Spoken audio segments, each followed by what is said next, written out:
Halo semua, selamat datang di channel Kai Cinema. Di video ini, saya akan merangkum sebuah film Korea tahun 2016 bergenre komedi aksi, yang berjudul Chasing. Bercerita tentang kenakalan 4 anak SMA, di mana mereka mengambil HP seorang bos perusahaan besar dan pistol milik seorang detektif, sehingga mereka menjadi target pengejaran.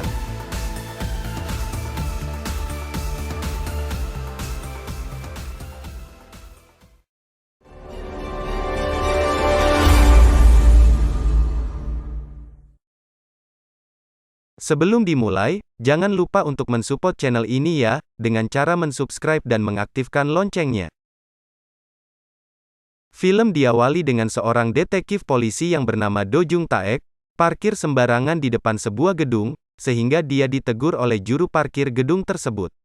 Detektif Do yang bertampang culun itu berkata kepada juru parkir tersebut, bahwa dia sedang menunggu seseorang. Tak berapa lama, orang yang dia tunggu pun datang. Dengan menggunakan mobil sedan hitam, orang itu keluar dengan gaya yang angkuh dan sombong. Pria itu bernama Seng Jo, seorang bos perusahaan besar. Dia ditemani oleh seorang sekretarisnya dan seorang supir. Lalu, terjadilah percakapan antara Detektif Do dan Seng Jo. Detektif Do menduga Seng Jo adalah seorang mafia. Di lain sisi, Seng Jo selalu berpikir bahwa Detektif Do akan menangkapnya. Setelah berbincang-bincang, Seng Jo pun pergi. Di dalam lift, Seng Jo mengenang kembali masa lalunya.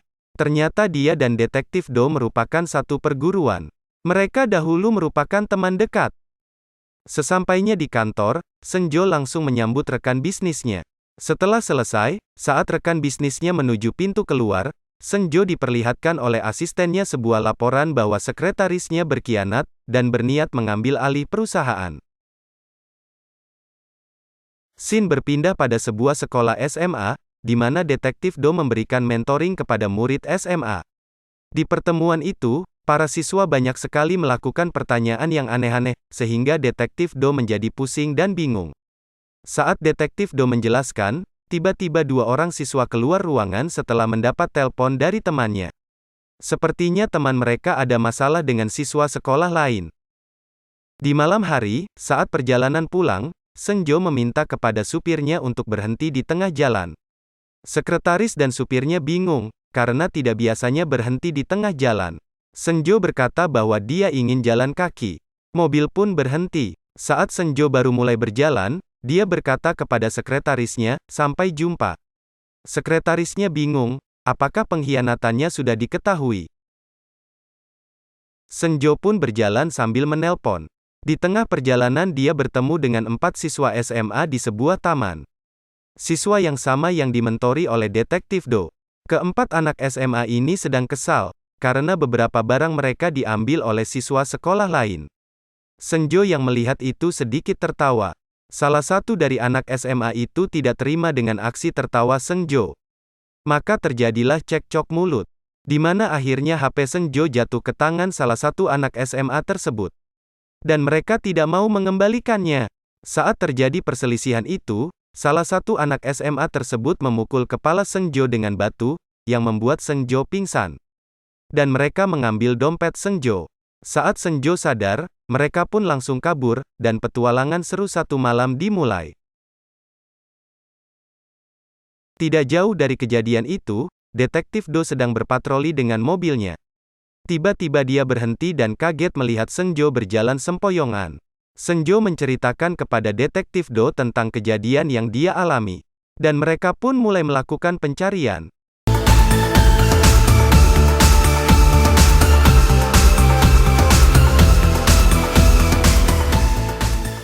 Mereka menemukan anak-anak SMA itu di sebuah jalan.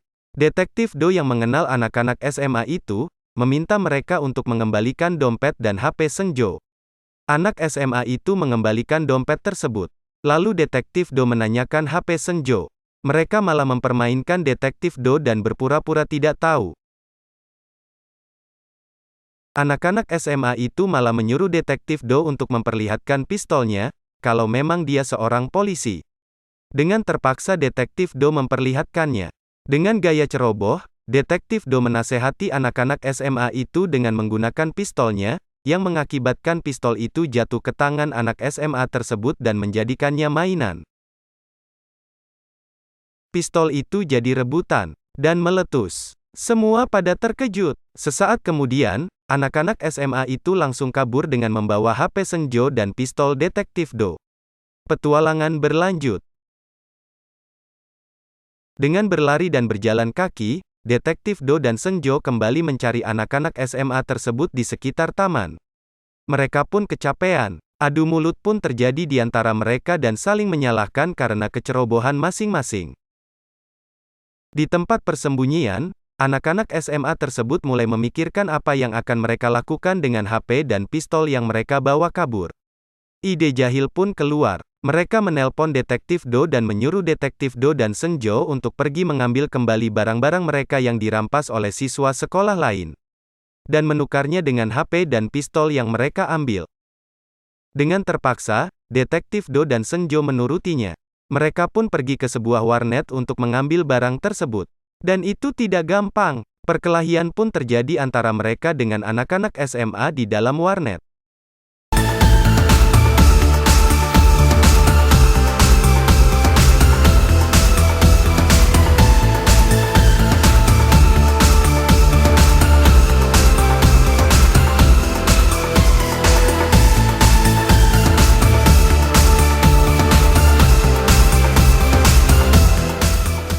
Setelah selesai, mereka pun memberitahu bahwa mereka sudah berhasil mengambilnya.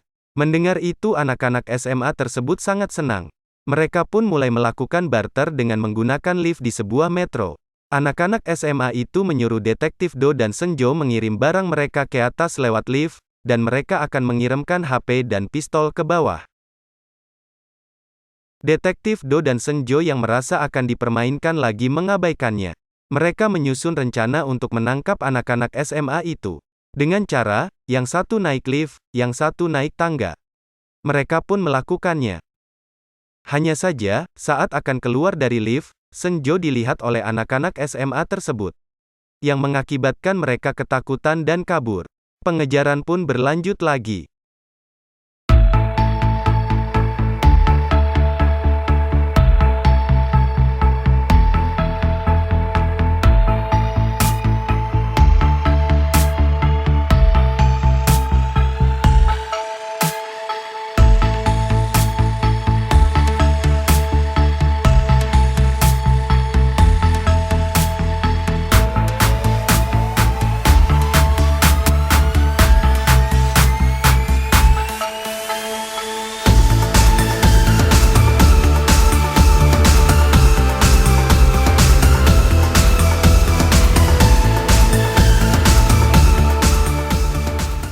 Dan mereka kehilangan anak-anak itu lagi.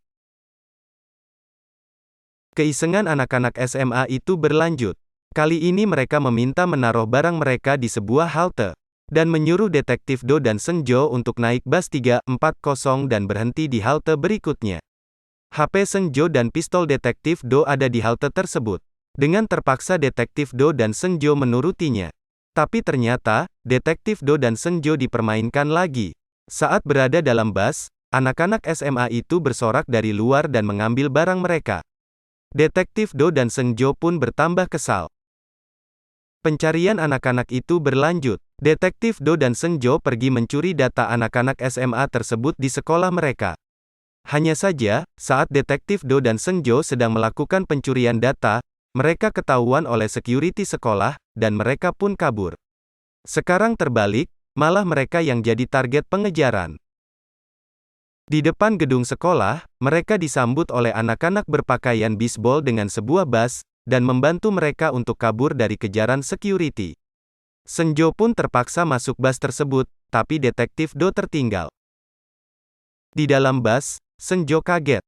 Ternyata anak-anak itu merupakan teman dari anak-anak SMA yang dia hajar di warnet.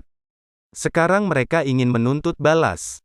Perkelahian pun tak terhindarkan. Senjo yang sangat kesal dengan kejadian sebelumnya, melampiaskan kemarahannya di dalam bus dengan menghajar anak-anak bisbol tersebut.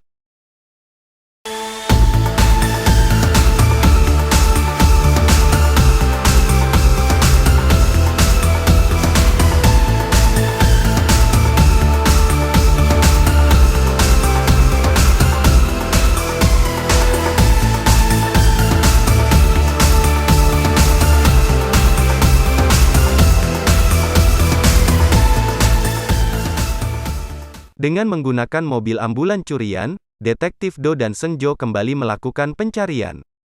Mereka pun menemukan anak-anak SMA itu di sebuah jalan. Aksi pengejaran pun berlanjut.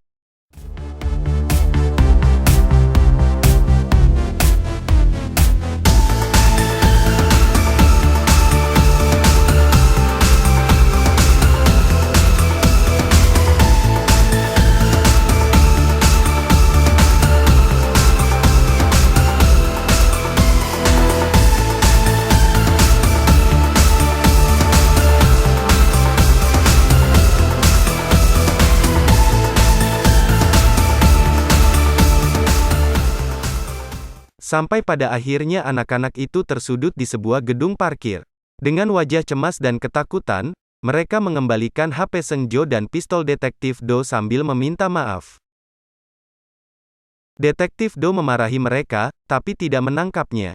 Salah satu anak SMA itu bertanya kepada Seng Jo, kenapa terus mengejar mereka hanya karena sebuah HP, bukankah bisa membeli lagi HP yang baru? Mendengar itu, Seng Jo menjawab, bahwa di dalam HP itu ada video anaknya yang sudah meninggal karena sakit parah.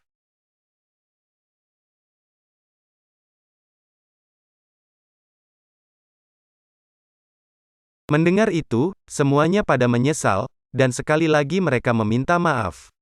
Detektif Do pun terkejut mendengarnya. Setelah kejadian yang melelahkan itu, Seng Jo mengajak Detektif Do minum di kantornya. Sesampainya di kantor, Seng Jo memergoki sekretarisnya abis membongkar brankas. Laporan yang diberikan oleh asistennya ternyata benar. Sekretarisnya berkhianat, dan dia tidak sendiri, berkomplot dengan supir pribadi Seng Jo. Perkelahian pun terjadi.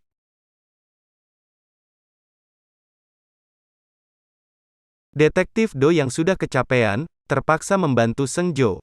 Setelah perkelahian selesai, film pun berakhir. Sekali lagi, jangan lupa mensupport channel ini ya, dengan cara mensubscribe dan mengaktifkan loncengnya.